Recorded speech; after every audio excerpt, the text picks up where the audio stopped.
Hello everybody, welcome back in action with that NBA 2K25. I'm gonna tell you this right now. I actually deleted this build, like blueprint, whatever you call them, in the little section where you make the builds. So we're gonna have to look at it in this part right here. First things first, the name does not matter, none of that matters.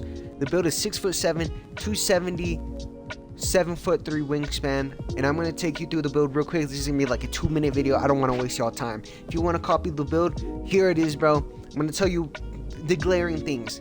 The finishing is very low. I'm gonna tell you this right now. This was an entirely experimental build. You should have known when you saw a 6'7" power forward playing the power forward position in rec, where it's mostly dominated by 6'10s to 7'2s.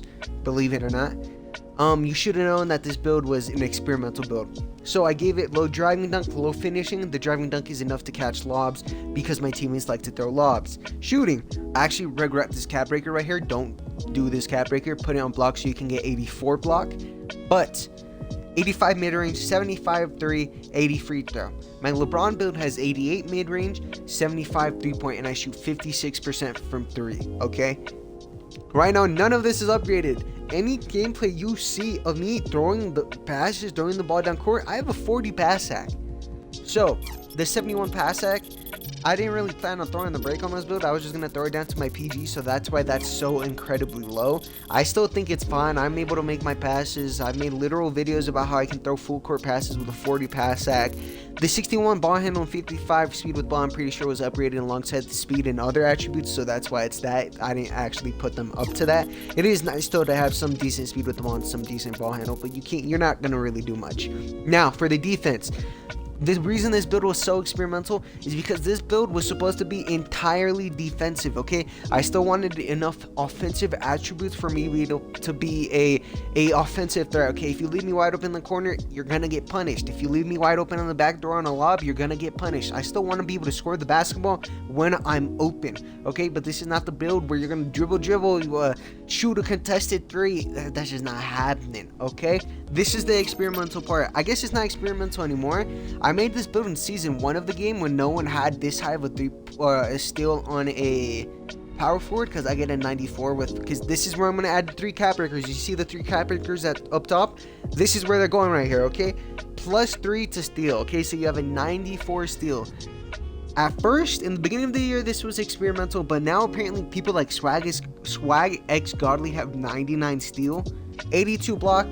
The reason I went 82 block is because I was planning on I made this build incredibly early in the year, and I was planning on expecting maybe to hit Veteran 2, but as I get closer, I've low-key lost a lot of love for this game, so I don't think I'm going to hit Vet 2, but I still might be able to get the cap breakers for this. The original goal was to add plus 3 to steal, plus 5 to interior, and plus 2 to block. You get silver paint protector, the Hall of Fame steal, and Hall of Fame post lockdown alongside your legend defensive rebound. This shit was supposed to be a defensive menace, but I don't think I'm going to hit Vet 2. We're still going to see if maybe I can get enough cap breakers, but we're going to see about that. The rebounding.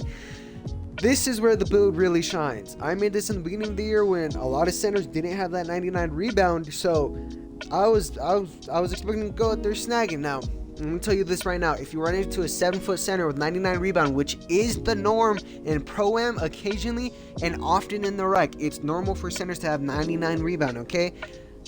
You're probably not gonna snag it over him. But what this build excels at, what you guys need to know is boxing out people is crucial, and you get way better animations, way better snag animations when you're running to the rim. That's how this build is supposed to beat those 7-footers. You're not supposed to stand under them and battle with them. You're supposed to have someone box out, and for you to use the speed, agility, and vertical and rebound to come over there, glide, and steal that shit out their hands, okay? The vertical is 83. I like this vertical, but I'm gonna show you this right now. I have horse takeover. This gives you plus 7 to your takeover, okay? I'm gonna tell you this right now. The rebounding aspect of this takeover does help. It actually does feel like it helps me with rebounding, but I know what's actually helping me.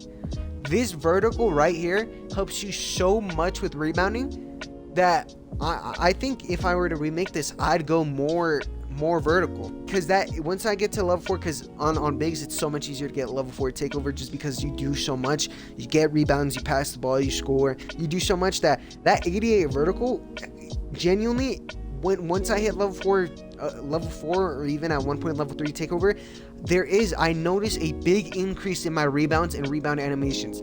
Vertical is important. If I were to remake this, I would add more vertical. Now, 88 strength.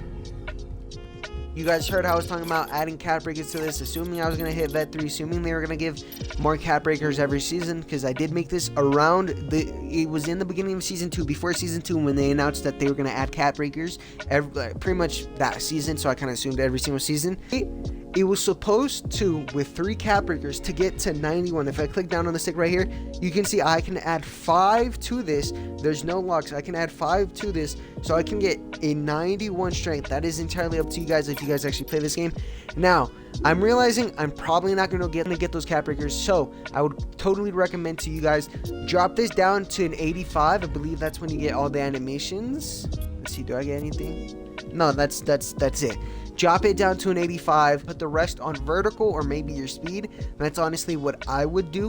Maybe I drop my rebound a little more because now I know that we're getting cap breakers damn near every single season. So maybe I drop it to a 92 so that I can add +4 and then the additional cap breakers we get throughout the seasons to this instead. And then maybe you get more vertical. That is what I would recommend. Find some way to get more vertical, because with this takeover right here, the vertical this gives you is such a game changer. Vertical is important to your rebounding. I want you guys to know that.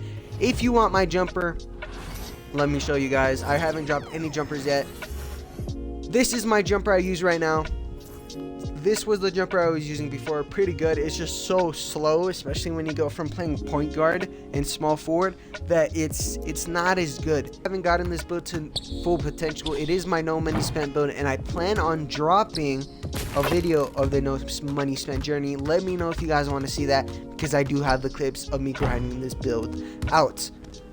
And let me know down in the comments, what would you guys change about this build? I'm probably not going to remake it, but let everyone else know in the comments what you would change, so that if anyone doesn't know what they like, what's the best thing to do, maybe you help them out, you tell them what to change, and they get some inspiration from you guys down in the comments. Thank y'all so much for watching. I'll see y'all next time.